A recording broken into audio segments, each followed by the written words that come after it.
Un saludo, amigos. Delante de este Evangelio de Lucas, capítulo 18, y se nos presenta esta viuda que viene a rogarle al juez injusto que la haga justicia. Se nos pone delante, por tanto, la oración de petición. Y aunque parece algo sencillo, la oración de petición, pues es un gran misterio. Si lo pensáis bien, lo pensáis despacio, es un gran misterio, porque es el misterio de la voluntad de Dios. Entonces, ¿qué pasa? Que nosotros vamos a cambiar la voluntad de Dios con nuestra oración. Esto es lo que pretendemos en la oración de petición. ¿Qué adelantamos con rezar? Pues si se va a hacer la voluntad de Dios, ¿qué es lo que podemos cambiar realmente nosotros? Es el misterio de la voluntad de Dios, es el que está detrás de la oración de petición. Más bien, yo creo que lo que la oración de petición nos ayuda es a adaptarnos nosotros a la voluntad de Dios. Y lo que es realmente es que Dios nos concede colaborar con Él. Es una manera de colaborar nosotros con Dios en la realización de su voluntad. Es decir, Dios podía haber realizado su voluntad por Él mismo siempre. Sin embargo, ha querido condicionar, y digo condicionar adrede, ha querido condicionar su voluntad a nuestra colaboración.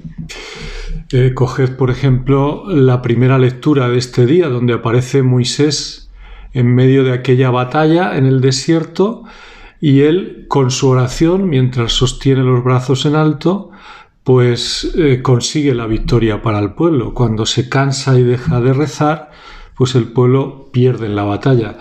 Vengo este fin de semana pasado de Fátima y me resuena mucho esto, porque claro, es una petición la que viene a hacer la Virgen María, pero la petición al final es: con vuestra oración y vuestra penitencia, os pido que cambiéis la historia, que seáis capaces de cambiar esta historia que se estaba realizando en el siglo XX. Es decir, que Dios condiciona su voluntad a nuestra colaboración con la oración de petición, entre otras cosas. Es decir, rezando pasan cosas y no rezando dejan de pasar cosas. Es así de sencillo. Vamos con algunos detalles de este Evangelio. Lo primero es, al comienzo dice Jesús que cuenta esta historia para que aprendáis que es necesario orar siempre sin interrupción. Ese es necesario en griego es una partícula, la partícula dei, un verbo.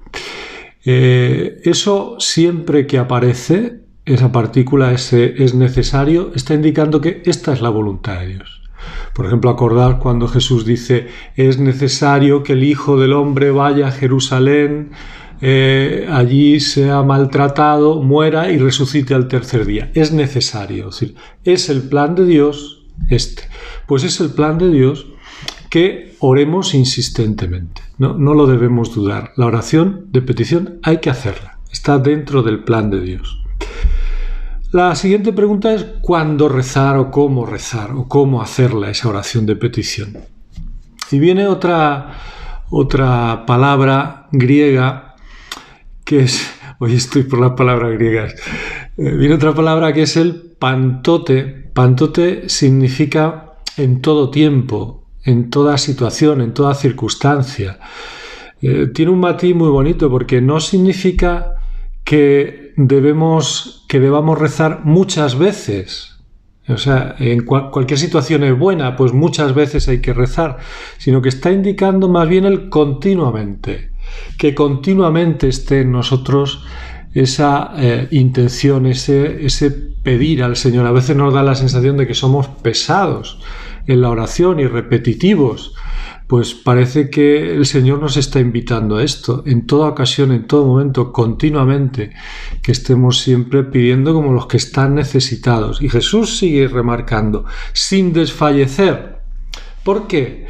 Pues porque esta oración, como le pasó a esta mujer viuda del Evangelio, parece que no tiene respuesta. Y a nosotros en algún momento nos parecerá que le pedimos a Dios y como que no nos da lo que le pedimos, como que no nos responde.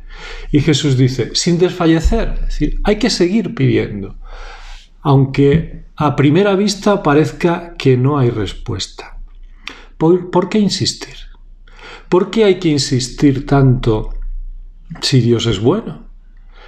No es como este juez injusto que hay que convencerle o hay que cansarle, ¿no? Dios es bueno, no hay que cansarle.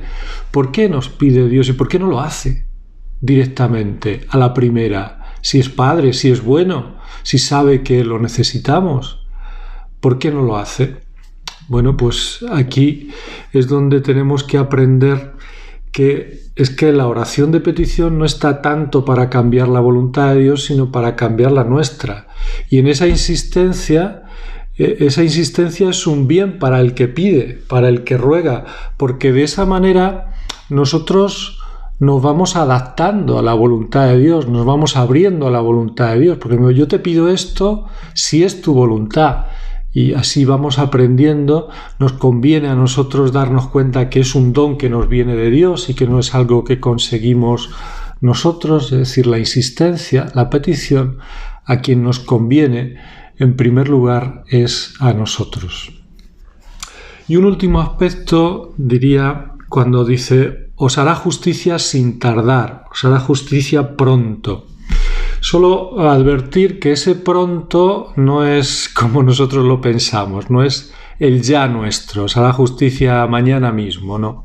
El pronto del Evangelio es el kairos, y el kairos significa el momento oportuno, el momento conveniente. Es decir, os hará justicia en el momento conveniente, en el momento que sea bueno realmente para vosotros, para el que pide y para lo que se está pidiendo, ¿no? No digo muchas veces, pero algunas veces pedimos cosas que no son correctas y tenemos que ir aprendiendo, porque a nosotros nos parece, sobre todo cuando hay sufrimiento por medio, nos parece que quitar el sufrimiento, acortar el sufrimiento, pues es algo que se pueda pedir, y a veces pues no es así, porque resulta que el sufrimiento que se está padeciendo pues resulta que nos está haciendo mucho bien. Bueno, como os decía, es un misterio. Con humildad hay que pedir, muchas veces sin saber exactamente si lo que pedimos es del todo correcto, pero pidiéndolo y abriéndonos a la voluntad de Dios y que sea lo que Él quiera. Pues nada, feliz domingo y un abrazo a todos.